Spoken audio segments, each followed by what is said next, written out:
Did you know na hindi kanya gusto?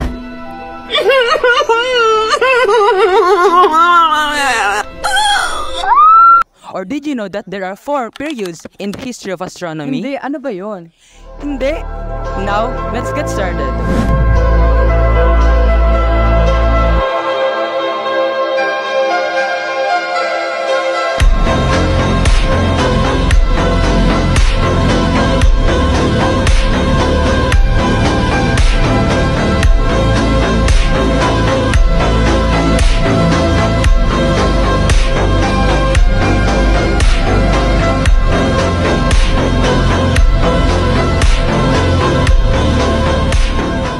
And now, let's talk about the prehistoric period.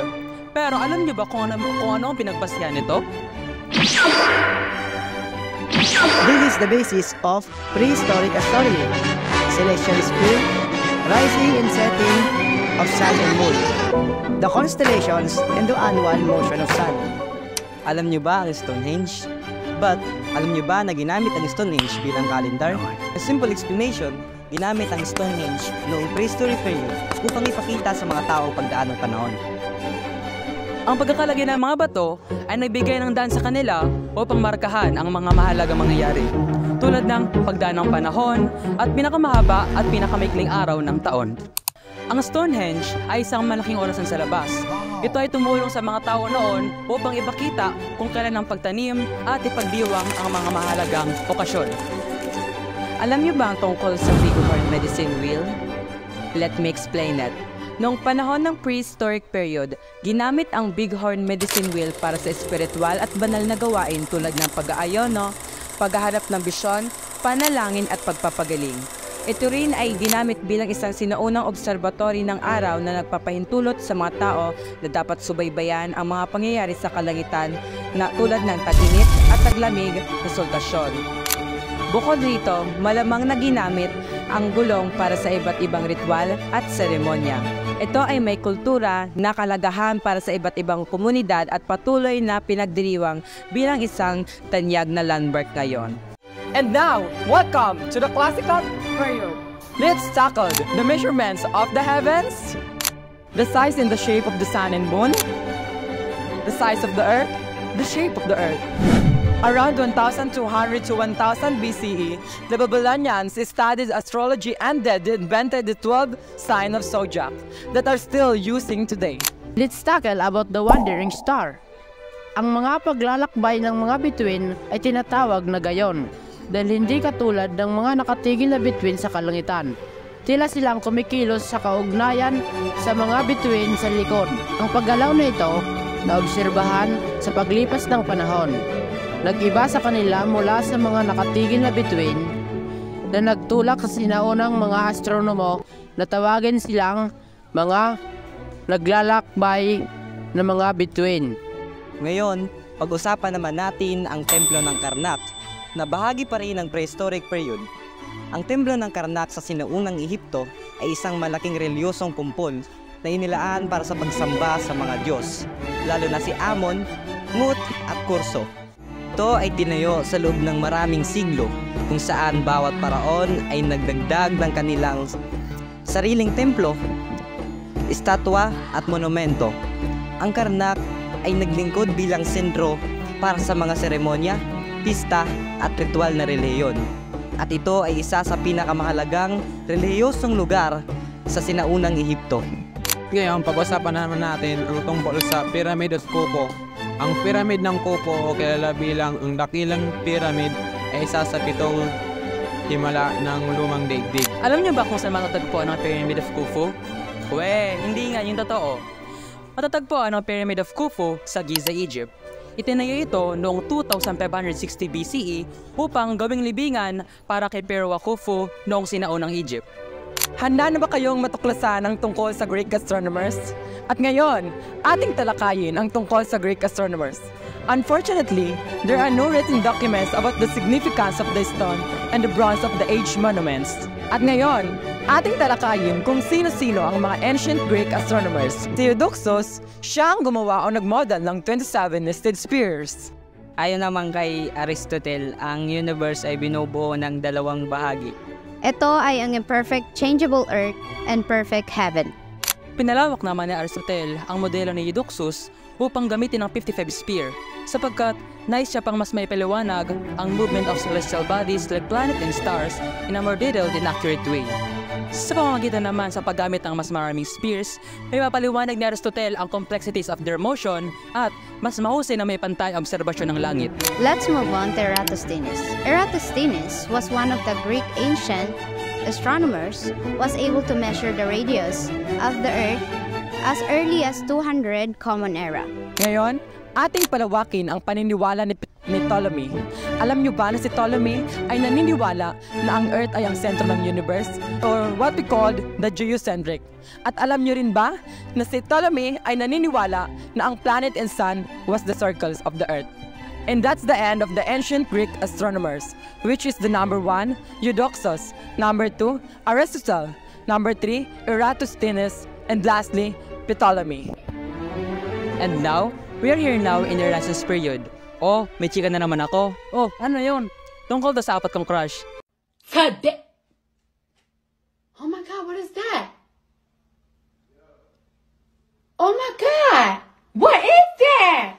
Tungkol to sa apat na astronomer during the Renaissance period. First, I see Nicholas Copernicus. Si Nicholas Copernicus ay mula sa Polandia noong Renaissance period. Alam niyo ba na ginawa ni Nicholas Copernicus ang tinatawag ni heliocentrism? Ang heliocentrism, ang ibig sabihin nito na ang Earth at ibang planeta ay umiikot sa paligid ng araw. Ang heliocentrism ay iba sa paniniwala ng geocentrism. Dahil ang geocentrism na paniniwala nila na ang Earth daw ang sentro ng universe. And now, let's move on to the second astronomer, Tycho Brahe. Si Tycho Brahe ay isang kilalang astronomer noong panahon ng Renaissance. Nagkaroon siya ng malaking ambag sa astronomy bago pa man matuklasan ang telescope. Ilan sa kanyang mga nagawa ay ang pagbuo ng mga advanced na instrument sa astronomy, tumpak na obserbasyon sa mga kalangitan, pag-aaral ng solar system, pagtuklas sa supernova at pagmamasid sa elliptical orbit of the comet, pagpapabuti ng kalendaryo at pagpapalit ng teorya sa heavenly bodies. At ngayon, pag-usapan naman natin ang pangatlong astronomer. Si Galileo Galilei ay isang Italian astronomer, physics and engineer. Sana all, di ba? Siya ay gumawa ng mahalagang kontribusyon sa larangan ng astronomy. Kilala si Galileo sa kanyang mga obserbasyon gamit ang telescope na tumulong sa kanya. Unawaan ang movement of celestial bodies. However, ang kanyang mga ideas faces opposition from the Inquisition that time. And now, these are the four major discoveries of Galileo. Number 1, rings of Saturn, surface structures of Moon, sunspot, and the last, bases of Venus. And now, we are here now to the last astronomer, Johannes Kepler. Si Johannes Kepler ay isang German na astronomer na nabuhay noong Renaissance period. Johannes Kepler, known for his discoveries in planetary motion and his formulation of 3 major laws of planetary motion. At alam niyo din ba na ang mga law ni Kepler noong panahon ng Renaissance ay mas nagbigay ng mga tumpak na mga modelo noong panahong iyon. Johannes Kepler also wrote the treatises on the nature of light at ang paglitaw ng mga bagong bituin. Hi! We're here now to the last part of this vlog, which is the modern period. In this period, we're going to tackle the 5 astronomers, which is Isaac Newton, Edmund Halley, Albert Einstein, Edwin Hubble, and Stephen Hawking. But first, let's talk about Isaac Newton. Si Isaac Newton ay isang kilalang personalidad sa larangan ng astronomy. Ay nagbibigay ng malaking ambag sa pag-unawa ng celestial mechanics and law of motions. Although, ang kanyang mga ambag sa astronomiya ay pangunahin sa larangan ng celestial mechanics, hindi sa modernong panahon ng astronomiya. Ang trabaho ni Newton ay nagtayo ng pundasyon para sa modernong astronomiya at ang kanyang laws of motion ay ginagamit pa rin ngayon upang pag-aralan ang celestial bodies. At Newton din ang nag-imbento ng reflecting telescope, calculus at physics. Ngayon, dumako naman tayo kay Edmund Halley. Si Edmund Halley ay isang English astronomer, mathematician at physician na nagbigay ng malaking ambag sa larangan ng astronomy sa modernong panahon. He calculated the orbit of Halley's comet, published works on comet, collaborated with Newton, and accurately predicts the comet return. Ang kanyang mga natuklasan at naimbento ay nagbigay ng malaking epekto sa astronomiya. Ngayon, atin namang talakayin ng isa pang astronomer na si Albert Einstein. Si Albert Einstein ay isang kilalang scientist, ay nagkaroon ng mahalagang ambag sa astronomiya. Ang kanyang teorya ng relativity ang tumulong sa atin upang mas lalo nating maunawaan kung paano kumilos ang mga bagay-bagay sa ating kalawakan at sa ating panahon. Ang kanyang general teorya ng relativity ang nagbago sa ating pagkakaunawa tungkol sa gravity, na ipinaniliwanag ito bilang isang curvature of space-time with the cause of mass and energy. Ang trabaho ni Einstein sa photoelectric effect, which is the involved of emission on electron which the light shine on materials, ay may mga implikasyon sa astronomiya. Naglalayon din si Einstein na pagsamasamahin ang lahat ng force ng universe sa iisang teorya. And now, we're here now to the fourth astronomer. Si Edwin Hubble ay pinanganak noong November 20, 1889. Ay isang Amerikanong astronomers na may malaking papel sa pagtatag sa larangan ng extragalactic astronomy at observational cosmology.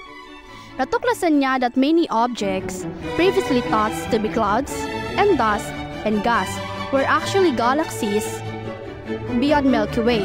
Siya ay malawakang kinikilala bilang pangunahing observational cosmologist noong 20th century. At nandito na tayo sa huling astronomers na si Stephen Hawking. Si Stephen Hawking ay isang English theoretical physics na nagkaroon ng malaking ambag sa larangan ng astronomiya. Kahit na meron siyang pisikal na limitasyon, dahil sa ALS, binago niya ang universe at nagdala ng cosmology sa pangkalatang publiko.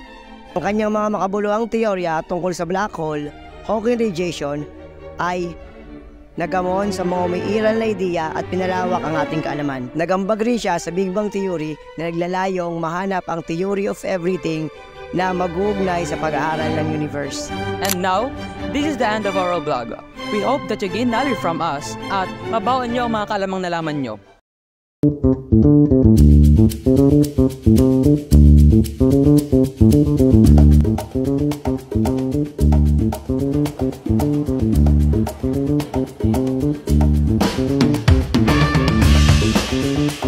Thank you.